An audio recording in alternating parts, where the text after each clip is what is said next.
Story 1. This isn't a ghost story, but something which happened a long time ago when I was at university. My friend was a regular pitcher in the university's baseball team. He was a well-built guy, and he was tall as well. We had a test coming up, and he was in the library cramming. I was also there, and I saw everything unfold. I had the perfect view. The library was nice and quiet, and before I knew it, it was already dark out.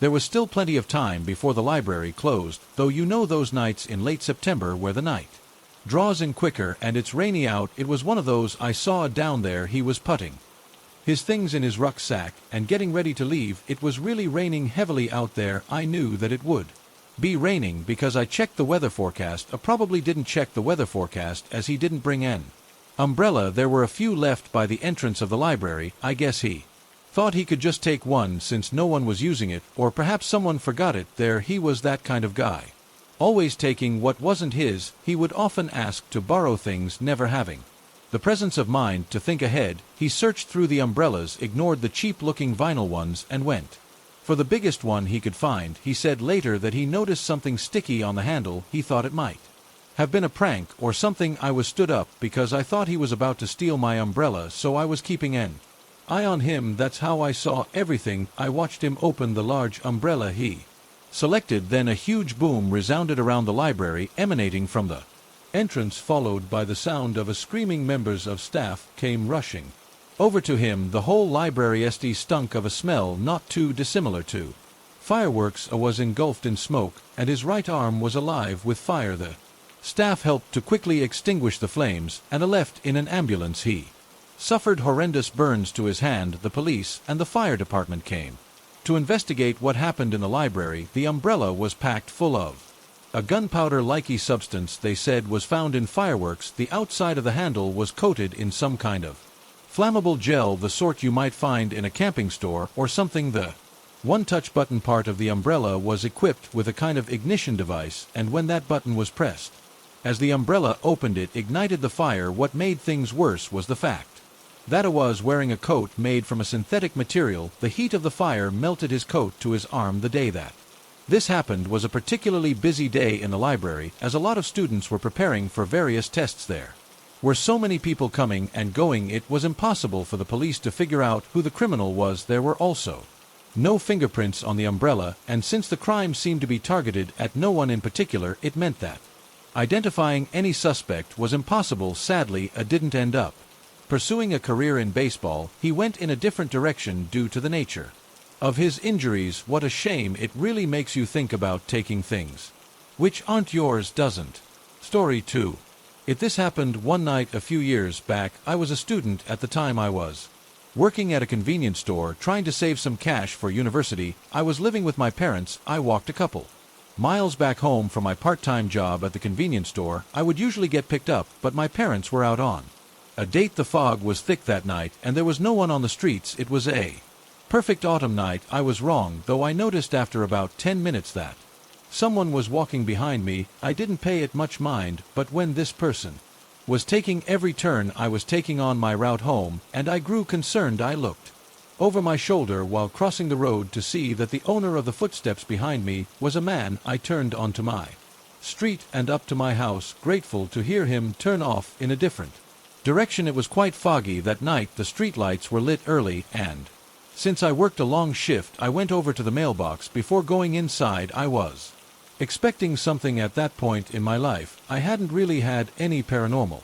experiences or been in the line of any inherent danger. That all changed that night, though. While I was checking my mailbox, something appeared from the corner of my eye that made me turn to the right to face it. At first I thought my eyes were playing tricks on me, then I quickly realized that there was a figure at the other end of the street. I was fairly certain it was the man, not the guy from before. I prayed. It was strange because he was just standing there completely still, and I guessed that he was staring straight at me. My flight reflex kicked in, and I quickly made my way to my front door. The hairs on my neck were standing on end. I inherently knew that there was something off about this situation, and I needed to get out of it. I unlocked the door, turned to have a last look, and nearly fainted. The figure was now at the end of the driveway. I needed to get inside and get behind a locked door. Once inside, I looked through the window, and he was gone. I was trembling in fear. I Couldn't see where this guy was, and I couldn't decide whether or not to turn the lights on, but I continued to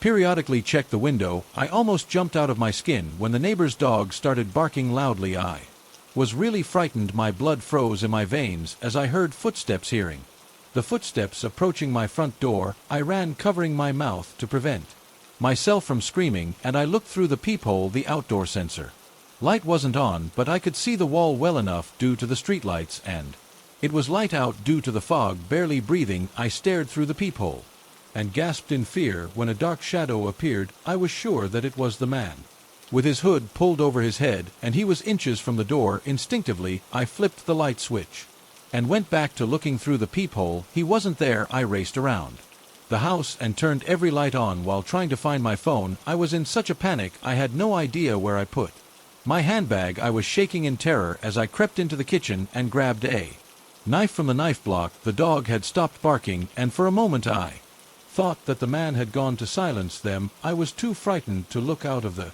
window. Then I heard my neighbor's voice yelling, "I was saved." I won't repeat the language he used, but he made sure that the creep was off of our property. He came over, and when I was certain that the man was gone, I opened the door. We spoke for a little while, and he calmed me down. I even asked him to check all the rooms in the house. I was a bit embarrassed, but I cannot tell you how shook up I was. It seemed like hours had passed before my parents got home. I explained it all to them, and they told me I needed to make a statement to the police in the morning. After one more check on all the windows, I went to bed. Early the next morning at around 2 a.m. something woke me up, and I sat bolt upright, straining my ears. The silence was so deafening, but my beating heart almost hurt with the slowly building anxiety. I felt for sure that the man was back. I checked the windows. Nothing. I stayed up until dawn. I never saw him again, and I really don't want to either. The whole experience terrified me. I always make sure doors are locked no matter where I go. Ever since then, I've been afraid of fog. Story 3-2. This is a scary experience I had with my brother on the night that this took place. My brother and I decided to go watch a movie in the cinema. The only issue was that the movie wasn't screening in our town, and we would have to drive kind of far. We didn't really care though, as we were young. I think I was about 16 and my brother was 19, so when you're at that age you feel like you have all the time in the world. It was just over an hour's drive, and the only showing was at night. We got there on time and watched our movie, and then had some dinner in a fast food place. We hit the road at about 11 p.m. and started making our way home. It had been a great night. My brother was driving and I was in the passenger seat. We were using the satellite navigation system since we were driving along unfamiliar roads. Although it was kind of a long drive and late, we had plenty to talk about. We were talking about the movie and food for some reason. Just for some context, we were driving back to our hometown in Kagawa from Tokushima. This is in Shikoku. The navigation system leads us in a different direction to the way we came. It seemed to be taking us away from the highways. I felt like this was to avoid either an accident on the road or some late-night reworks. It wasn't great though, because we were on National Route 11, and that ran alongside the sea. It was incredibly well lit, and the roads were wide. Now we were going through winding, narrow mountain passes. We ended up getting a little lost since my brother and I didn't know these roads. We couldn't really figure out where to go. I mean, the SOP wasn't exactly helping us. But as we were young, we felt as if the SOP knew better, so we made a choice to keep following its directions, and that turned out to be a very bad choice. We headed further into the darkness of the mountain, and away from the bright lights of the highway. We would try to reassure one another that we were probably being sent to a shortcut, and everything would be fine. We relied on the SOP's directions. The last of the streetlights disappeared. There was nothing but darkness ahead of us, and all around. I got worried, so I said to my brother, "This is a little odd." "Huh, the Satap says it's fine," my brother replied. He couldn't hide his look of concern from me. I could see it written on his face. Dark thickets of trees towered either side of the road as our car chucked up higher into the mountains. Because we were now on uneven roads, the car was making some strange noises which began to panic me. It sounded like the engine was struggling. I swallowed my pride and said to my brother, "Hey bro, I got to be honest, I'm getting scared now. Why don't we make a U-turn and just get back on the highway?" My brother didn't respond. He was just fixated on the road ahead. I felt my heart begin to caner now. I asked him the same question again. He didn't say a word. I watched as he tightened his grip on the steering wheel. "Hey bro, come on, you're scaring me now." Just as I was about to ask him to make a U-turn for the third time, he drew in a deep breath and finally spoke. "Don't look. Behind, something strange is going on." I felt my spine turn to eyes. I didn't even really understand what he meant. Why was he being so vague? I instinctively wanted to look behind me. But I did as he asked. I sat there in silent contemplation, unable to muster the courage to say another word for a little. While I thought that my brother might be teasing me, we did like to prank one another, but neither of us had ever gone as far as this. This seemed way too serious. I looked over at him to see if he had a slight smirk on his face, but he looked like he is in the zone, incredibly focused and yet incredibly concerned. When I saw that look of determination on his face, I knew there was something behind us. I noticed that we were speeding up as well now. Then my brother floored it. I felt myself slam backwards in the passenger seat. It was terrifying. At any moment another vehicle coming in the opposite direction could appear behind one of the bends in the mountain road. We were going way too fast. Whatever was behind us had forced my brother to drive incredibly recklessly. I went against my brother's orders and I looked in the wing mirror to try and see what was behind us, but I couldn't see anything. Had my brother just gone completely mad? I was silent. I wanted to plead with him to slow down, but I didn't want to divert his attention from driving despite being on these dark, intricate roads. He drove even faster. I felt for sure that we were going to collide with something at any moment, so I kind of braced myself. I tensed up. Then suddenly we were turning. We skidded into a hard left, and at that moment I shut my eyes and braced for impact. A second or two went by, and I slowly opened my eyes and looked over at my brother. His face had lost all of its color, and his knuckles were white. It was as if he was hanging on to that steering wheel for dear life. I couldn't make a sound. I just prayed that we would get back on some streets with lights and away from whatever had scared my brother into driving like this. I shut my eyes again, thinking back to that night now. Trying to remember how I felt really makes me feel for my brother. I mean, if I was feeling that scared, I bet he was feeling it more, since he was the one driving. After a few moments my brother said, "It's okay now, he's not following me anymore. I think we're good now." I opened my eyes to see street lights in the distance. It was as if my prayers had been answered. We turned onto the national highway route, and I saw the sea. I knew that when I saw that we were going to be fine. I cannot tell you how relieved I was at that point. Once relief settled in, a new feeling emerged: curiosity. I needed to know what caused my brother to drive like our lives depended on it. I needed to know what had been following us. "Bro, what was behind us? Something really freaked you out, didn't it?" I asked him. My brother drew in another deep breath like before and said something like this: "Pretty much as soon as we made that turnoff onto the mountain roads, I felt as if we were being tailed." I knew because at one point the rear sensor went off. I didn't see anything behind it first because of the dark, and that was when I realized that we were being tailed by a car without its headlights on. I thought that whoever was driving must know these mountain roads well, if they were confident enough to drive with no lights. At first he was glad to see that other cars were using these roads, because he thought that the sat-nav might be right. He said he felt uncomfortable that the car had its lights off. He wanted to pull over to let it pass as it was speeding up behind him. Now and then, however, the roads were way too narrow to allow him to pull off to the side to let the car behind pass. It was at that point he glanced in the rear view mirror to try to get a better look at the driver. He set the side of the driver, took his breath away. The driver had the interior light of his car on, and my brother could see his face. He was smiling. He said it wasn't a happy smile, but a disgusted grin that came with furrowed brows. That was the moment that my brother said he knew we had to get away from that car and its driver. That was the moment he started driving faster. It made sense to me now why, when I looked in the wing mirror, I couldn't see anything when my brother made that screeching left turn. The car behind apparently carried on going straight. We weren't sure if the driver tried to turn around to follow us, but we don't think that he did, because my brother didn't see him again that night. We managed to arrive home safely without further incident. That experience really had an effect on my brother. He became a lot more anxious and jumpy after that. He sought out some help though, and thankfully I don't think it has permanently scarred him or anything. My brother and I are fine these days, doing well, no injuries. That was one scary night though. I torture myself every now and then when I think about what that Grinning driver's intentions were, I feel, as if he was trying to shepherd us someplace, since he appeared to know the mountains well enough to drive in the dark. He wasn't scared of showing us his face, and that is pretty unnerving. It makes me feel as if something more than a robbery might have been on the cards. Your guess is as good as. Story 4.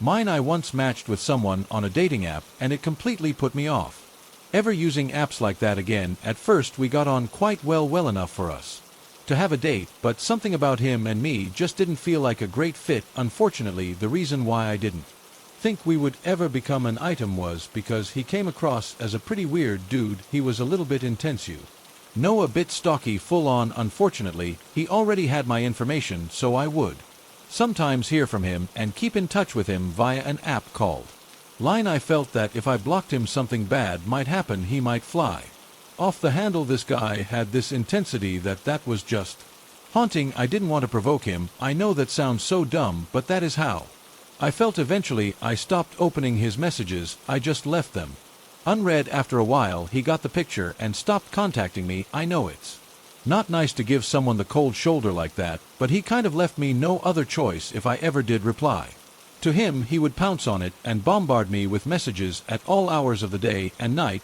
He stopped messaging me, and I thought that would be the end of things. I assumed that he had given up and moved on. However, one day during a particularly cold winter in my city, something bad happened. It was freezing as I walked home from work. I didn't think that I could feel any colder, but when someone jumped out in front of me from some darkened alley, my heart felt like it was turning to ice. It was him, the guy I went on a date with months ago. So there I was, confronted by the creep I had thought I had successfully avoided. I was really scared. He just stood there in my path and didn't say anything. He was glaring at me, and I was shocked into his silence. I didn't really know what to say at first, but after a couple of awkward seconds, I asked him what he was doing here, and he said something like, "What's so bad about two lovers meeting? I mean, it's only natural I come around to see you if I can't reach you by the phone, right? Shows I care." What he had said made no sense. It had been a good few months since we had spoken, and even longer since we had had our one and only date. It made no sense at all. I thought that he was obviously crazy, and then I thought about getting as far away from him as humanly possible. So fight or flight kicked in, and I just ran. All I wanted to do was go home and forget about the weird encounter with that guy. But I realized that if he had met me on my route home, then there was every chance that he might know where I lived. I realized that it would have been totally dumb to go straight home, so I stood there as it snowed, cowering in some disused building's archway, frantically thinking about what to do next. After the adrenaline subsided, the solution was obvious. I needed to go to the police, so I went to my local cone. Hi Jay here. A cone is a station for police officers built at key areas in the city, such as in front of train stations or in shopping districts. The word korban literally means taking turns to keep watch, because police officers are stationed there at all times, and these officers, they take turns, shifts, or kai in Japanese, to keep watch, which is ban in Japanese, ban 24 hours a day. They make walking home at night feel pretty safe, and I have been grateful of their help a couple of times in Japan. Anyway, back to the story. After I made my report to the officers, they told me that they would patrol my area just to be on the safe side. I felt reassured, but not exactly safe, and if I'm completely honest, after that night, I turned into a bit of a recluse. For a while I developed an acute fear of leaving the house. 3 months or so went by, and there was no sign of that one date wonder I matched with online, so I slowly but surely regained some confidence. I went outside by myself for the first time in a long while. I was relying on the help of my friends and family up until then. I planned on heading to the supermarket. I knew the route, and I knew it was close. The Korban was nearby, and I felt it was a relatively safe route. In the word of a lie, I got about 20 paces up my street, and then I heard a voice call out to me from across the street. I was addressed by my name. It wasn't an oi or a cat call or anything like that. This person knew me. Here is roughly what the guy shouted at me. "Hey Kana, I've been waiting for you." He crossed the road with a light jog and stood a couple of paces behind me with a completely straight poker face. "Hey, you know you didn't need to call the cops on me, right? Don't you think that was a little mean, sweetheart?" I was so scared that I couldn't make a sound. I knew I had to run, and I'm so happy that I chose that route I did to venture out for the first Time as I knew exactly how to get to the Korban, I ran there and I reported what happened. I have to say life so far has been pretty incident-free since that second reporting, but that was how it was before. I feel like I've been lulled back into a false sense of security. I feel like it might be the calm before the storm again. Winter is rolling around, and the nights are getting darker when the snow begins to fall. I'm scared all those memories of being stalked will return to me. Story 5. Again, this happened pretty recently, and because of it, I will be quitting my job. At the end of the month, my current job is to deliver papers to homes in the mountains, basically in the middle of nowhere. It's tough because I have to start at midnight in order to get all my deliveries done. It doesn't exactly pay well, but it's good to be working, especially when you're young. It's nice to have your own money, right? Anyway, like I said, I start at midnight and I don't finish until the sun comes up, and sometimes in the darker months the sun. My bike along them, I set off and rode my bike right up to the point where the narrow road began. Since it was winter, I figured it would be safer if I just parked the bike up and delivered the subscription on foot. There was a footpath. After all, there was a postbox at the end of the customer's drive. It was a short distance from the house. I started down the sloped road towards the postbox, and then I froze in my tracks. I heard the sound of a dog barking. No, not just one dog. It sounded like there were at least two. I thought not much of it and approached the postbox with a subscription in hand. It was still pitch black out at this point, despite it being the early morning. As I approached, I noticed a light turned on at the front door. There was an old lady stood outside under the porch. Seeing her gave me a fright. I thought to myself, oh wow, someone super eager for the morning paper. I figured since she was out, I could literally just put the subscription in her hand, so I approached her. I stopped when she started yelling at me. Stop right there. What do you think you're doing? I'm delivering the newspaper and your subscription. The boss made us wear a uniform, and we had to have this ID card around our neck, as some customers, especially ones like this who live in remote areas, can be skeptic of people they don't know. Stranger danger. I raised my ID badge as I assumed she could see me pretty well. You expect me to believe that you think that's proof? She screamed at me. I could see the dogs, especially the whites of their teeth. They were beat at me while the animals snarled. The old woman then pulled out a pair of long gardening shears or scissors from behind her back and pointed them at me. I instinctively backed away. I just tried to remain as calm as possible. I wondered if she was suffering with some kind of disease, maybe something like dementia. If she came at me with those long scissors, I planned on pushing them away or trying to kick her in the abdomen. I practiced full contact karate, however she wasn't. Old lady, I don't know if I could have done that to her. I hoped that it wouldn't come to that. I just said, well, then I will just leave this here and be on my way. With that, I turned to leave. I didn't get paid enough to deal with this rubbish. I upped my pace as the old lady was still shouting at me. She sounded as if she was getting riled up. The dogs were really barking at me now. I turned to look over my shoulder, and I saw her let go of their leashes. She was walking towards me, slashing the scissors through the air. She wasn't making any sense. I couldn't make out a single word she was shouting. It was time to run. I raced up the hill as I heard the dogs chasing me. I couldn't believe she literally released the hounds on me. I ran up the hill as fast as I could. I needed to get back to my motorbike. I got back to the bike, kicked out the stand, and hopped on. I started the engine and had a look behind me. I saw the tips of the dogs' heads coming up the slope and pulled away without looking back. It was really scary, to be honest. I think myself incredibly lucky to get out of there without any injuries. Those dogs wanted to bite me. I could tell the old woman looked as if she would have joined in too. I imagined her plunging those large gardening scissors into my gut. I shudder at that thought. Now, after I delivered all of my newspapers and subscriptions, I spoke with my boss and told him about my close call. He decided that he would make contact with the customer to see what was going on. I could already imagine that he was going to take the side of the customer. It was just the kind of guy he was. However, he found that the customer's phone number was no longer in use. He decided to go out there himself and speak to the customer in person. I told him to watch out for the dogs. He said he would let me know how it went when I came into work next. I spoke to him the next day, and he told me that he went out there to meet the customer, but he found nothing but an abandoned house. He then made contact with the subscription company to find out why someone would want to send a subscription to an empty house. It was at this point we learned that the subscription company had fudged the numbers to make our company take their business. They wanted it to look like they had more customers than they did. They had a quota to fill, so they gave Out a couple of addresses of abandoned homes. Stupid, who the hell is the woman? With the dogs, then I have no idea when I think back to how hate filled her face. It gives me the shivers, hence my resignation from my newspaper job. I'm working until the end of the month, so I hope I don't get sent anywhere near the scissor woman's house. I only have a few more days of work. Story 6. Left when I went back to my hometown last year. Something really weird happened. It started when the neighbor across the street warned me that there was a suspicious person in the area. Apparently, someone was going around ringing people's doorbells at around 1 a.m. in the neighborhood. My neighbor said that they ignored the doorbell at first since they were in bed, as it was so late. Everyone in their house was in bed asleep. The doorbell kept ringing, so my neighbor's husband got out of bed to see what was going on.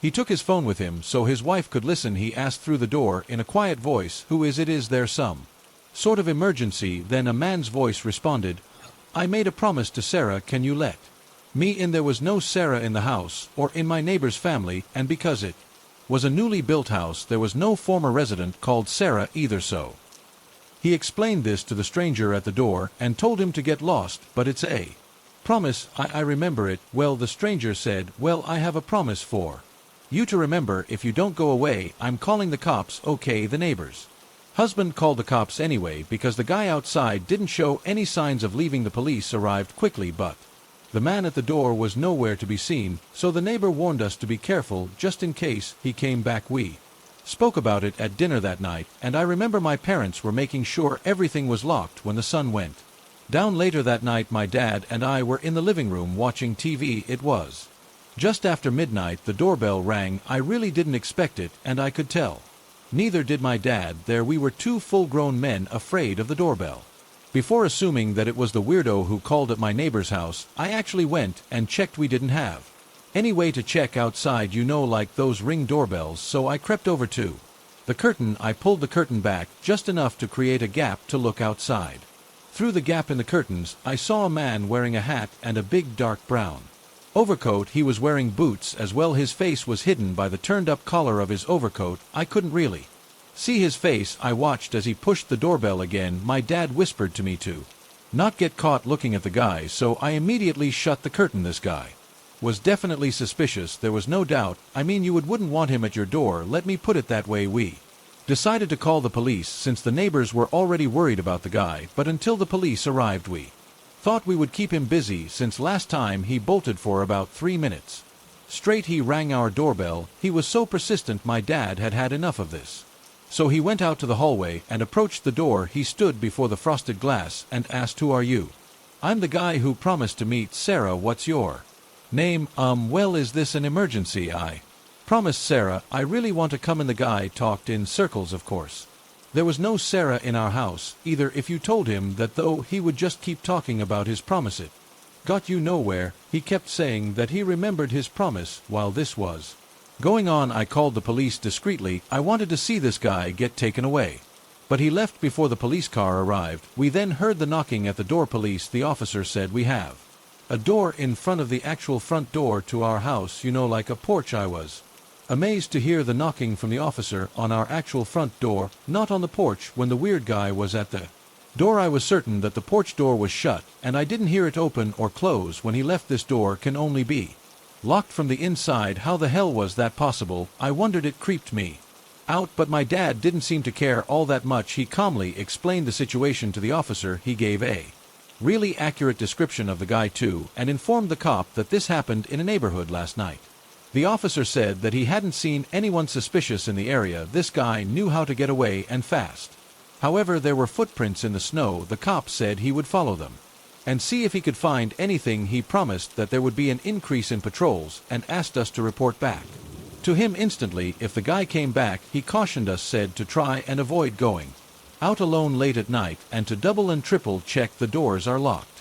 This cop wasn't a new guy. He was older than my dad, and something about the situation had him spooked. I was getting very nervous. There was something very sinister about this guy looking for Sarah. My mother watched the whole thing. She was sat on the stairs. I turned to her and asked if she definitely locked the door outside the front door, that porch door I mentioned, and she was adamant that she did. My dad could sense our nerves. He tried to laugh it off. "Don't worry, guys, sorry we couldn't get him after we all confirmed and were Happy that all the doors were locked, we went to bed. I couldn't sleep much, but I was relieved to see a police car patrolling the area at around 3 a.m. from my window. The next day we heard that someone else in the neighborhood's doorbell rang. My dad was really angry at the police. He said they must not be doing their jobs right if they hadn't caught the guy yet. 4 more days passed, where others in the area reported the late-night doorbell rings. Everyone said the same thing. A stranger came to their door asking for Sarah and asking to come in. He wasn't caught. The thing I find weirdest about it is this: not one person was able to describe what his face looked like. The stranger was the stuff of nightmares. I spent New Year's with my family and left to go back to my homework, worried for them. About a week later, I called my mom to check on her, and I got an update on the situation. The house across the street from us found a note in their mailbox that read, "Sarah's not here, but I found her. Thank you very much." The letters were painted by a brush like calligraphy. I'm wondering if we will get an apology letter too, or what it means if we don't get one. I'm sorry, it sounds like a mundane story, but imagine if it happened to you, a stranger whose face no one saw in the neighborhood, going around in the dead of night talking nonsense and trying to talk their way into your home.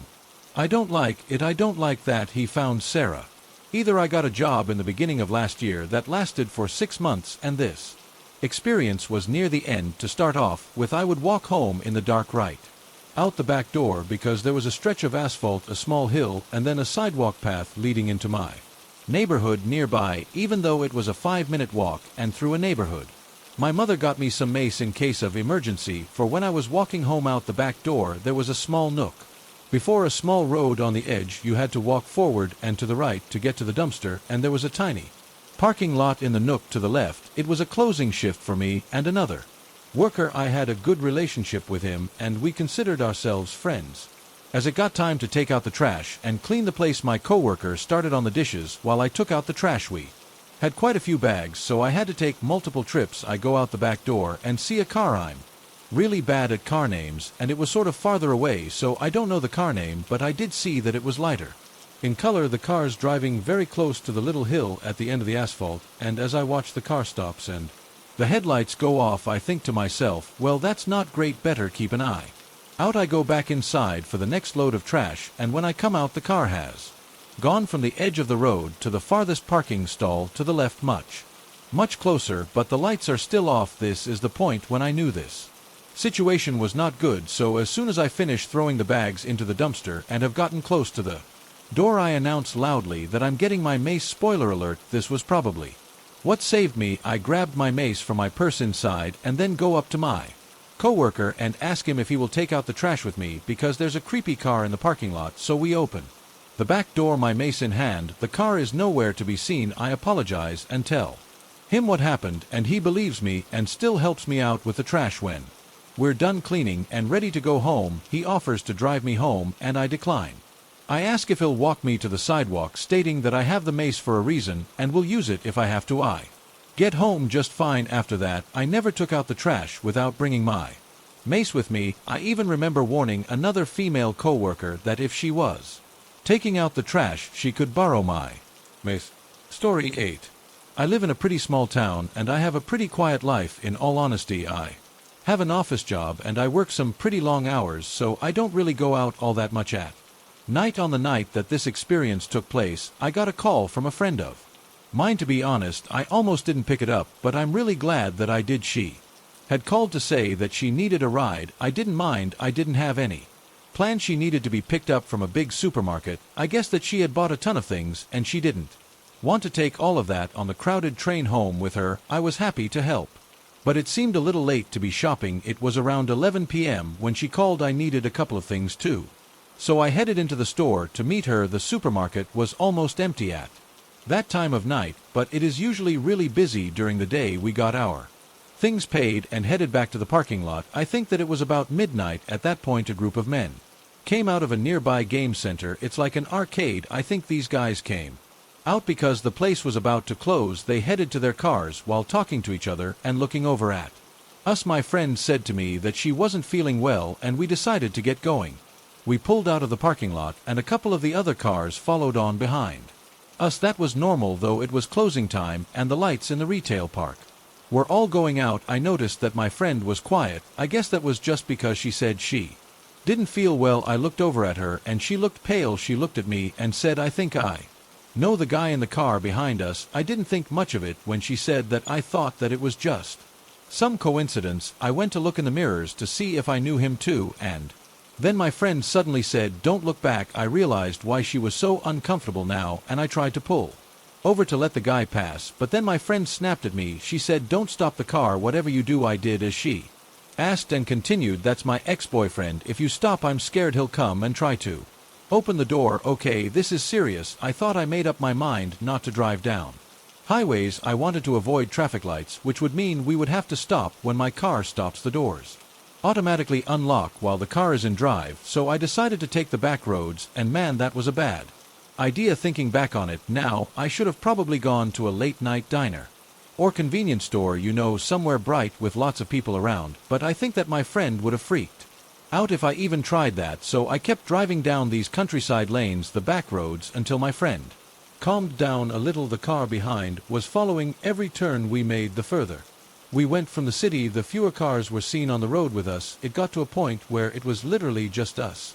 The car behind was speeding up too, forcing me to go faster and faster. I asked my friend, why is this guy chasing us? And she said, I think I made him really angry. I don't want to stay at my place alone tonight. She then began to cry, and I didn't really get my answer.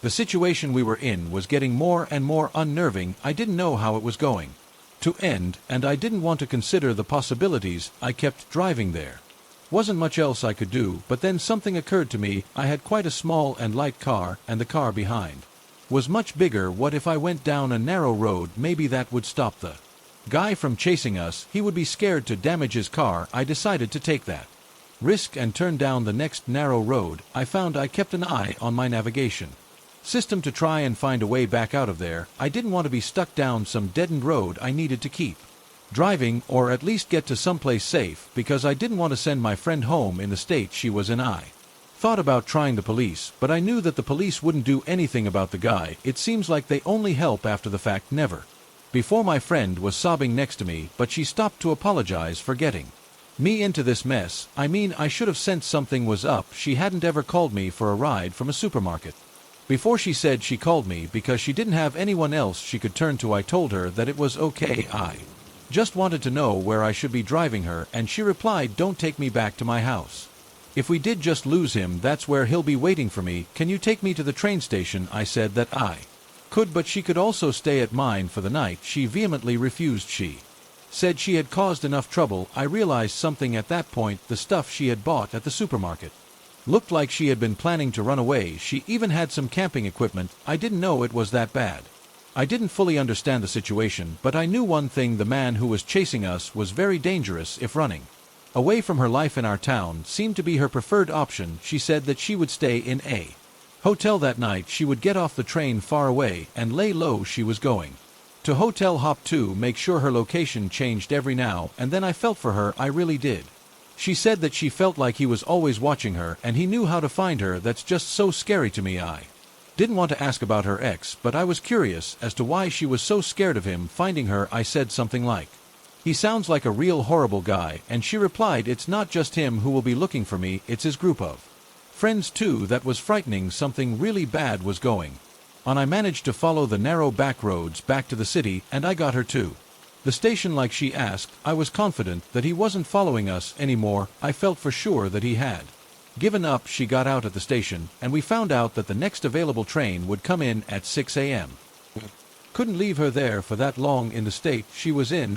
Asked her to come with me to a McDonald's. I thought that we could talk things over a little, and I was right. She told me a little more about the situation and that ex of hers. She told me that he didn't take being broken up with very well. He attacked her. He made threats against her friends and family and tried to use fear to coerce her into getting back with him. He was also convinced that she had been with his friends. He said all this after she found out he had been on a bunch of dating and hookup apps. One of her single friends showed her his profile, and she confronted him. She said that his friends are all a bunch of stalkers like him too.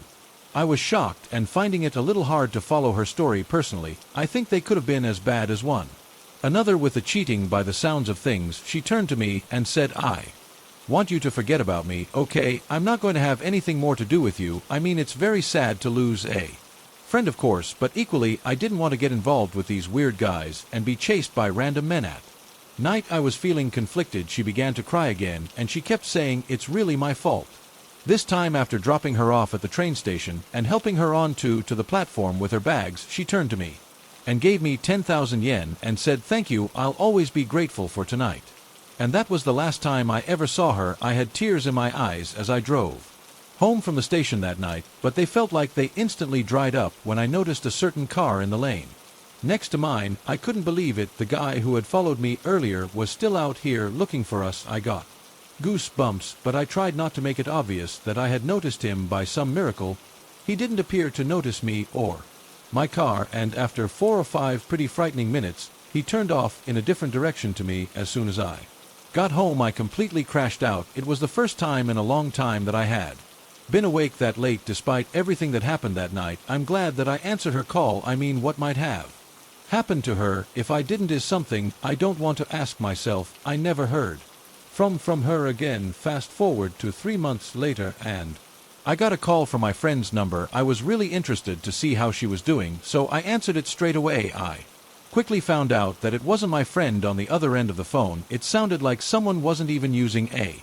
phone. By that I mean it was kind of computer-like. The voice at the other end of the line asked the following question: "Hi, have you heard from the man?" Calling from her number seemed to be polite and friendly, but I knew he was likely one of the guys who was chasing her and me that night. I was a little scared to say anything at first, but then I managed to say, "Actually, I haven't heard from her in a very long time, so sorry I can't help you." "Ah, is that so? Well then I'm sorry to have bothered you then," and the call ended. I was so scared. Even though it wasn't happening to me, I had a way to contact her through a separate messaging app, but I didn't dare use it just in case one of those guys or her ex had a way of tracking her messages.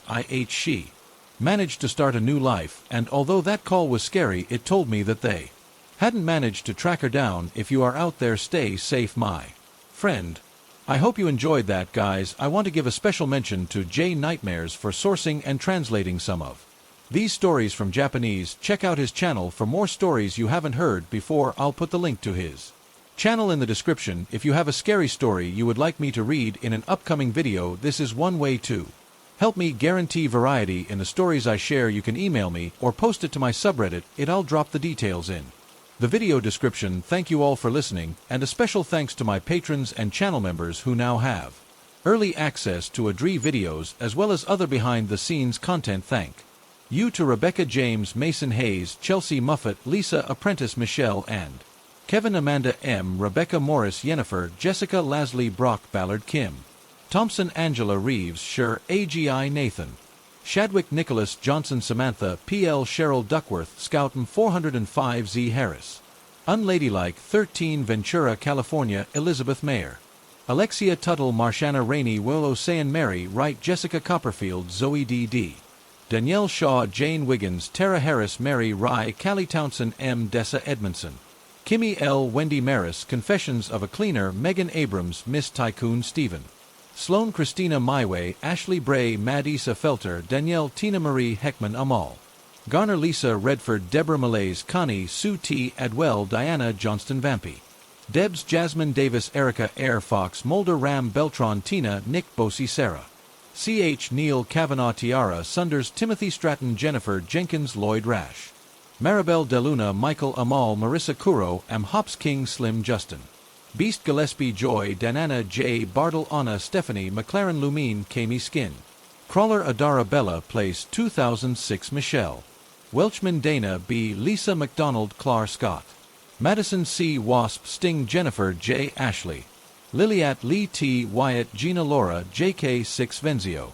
Donna, Joey, Big, GSC, Tanya, Spaghetti, Yolo, King Matthew, October, Gypsy, Lisa, Ally, Thomas, Build With Me, Letitia, Fran, Debs, Insomnic Cats, Stephanie, Summer, Rebecca, Tyara, This Bad, Kitty, Your Pay Piece, Dilly Laney, Tripping Balls Through History, Samantha, Erica, Alyssa, Tracy Killians, Place, April, James, Arbor, Jan, Joy, Handout, Pegasus, Genesis, Karen, Keating V, Barry, LJ, Fiona, Xbox, Scott, Pite, Booty, Monica, Level, A, Chris and Anna, Holly, Spry, Kimber, Jasmine, Sticks, Heather, Haven, Kitty Cat, Luna 2, ADHD Aurora Janice Cinderella Baby Borderline Betty Lady Draco Erica Nicole.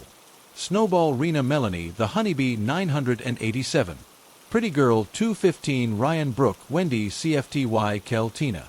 Dina Vampy Devs Patricia Amber Krista. Brenda Absent Alice Christy K Spiders. Web O La La Andrea Sue Monique Sean Gorman Emma Lisa Sigma Cube. X Greg Chelsea Amanda Jane Sam Zepte. Sarah C. Austin Tegan Lil Smart Jenny. Gabrielle Fire 5 Sarah P. James Gargano Gemma Allo. Monica Level A and Alex I hope you're doing well guys I'll see you all on the next one.